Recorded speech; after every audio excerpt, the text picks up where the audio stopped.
Pada 2022 ini sesuai dengan yang disepakati wayah sidang paripurna, maka anggota DPRD Banjarmasin kembali melaksanakan kegiatan reses secara berkelompok. Agenda reses penyerapan aspirasi warga akan dilaksanakan di 5 kantor kecamatan di Banjarmasin pada minggu terakhir di bulan Maret 2022. Sedangkan sistem pertemuan diatur oleh masing-masing anggota dewan.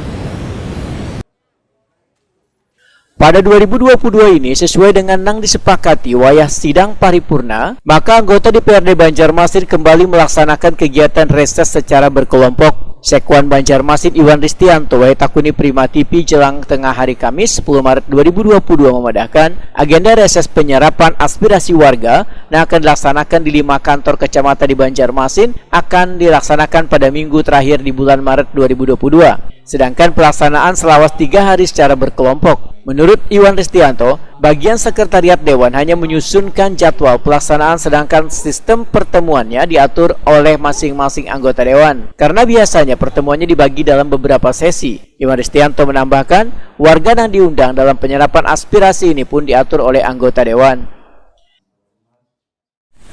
Ada di kecamatan, di kelurahan.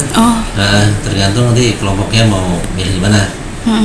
Sesuai dengan kita kan menyusunkan jadwalnya saja, ya kan, untuk tempat, kemudian peserta resesnya nanti masyarakatnya kan itu sama masing-masing anggota dewan.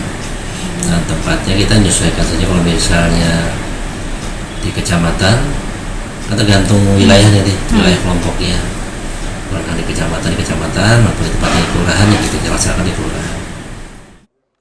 Sementara itu sesuai dengan jadwal yang didapat dari Sekretariat Dewan Banjarmasin, pelaksanaan reses atau penyerapan aspirasi warga ini dilaksanakan selama 3 hari, yaitu mulai dari Minggu sampai dengan Selasa atau 27 hingga 29 Maret 2022 dengan mengambil tempat di 5 kantor kecamatan di Banjarmasin.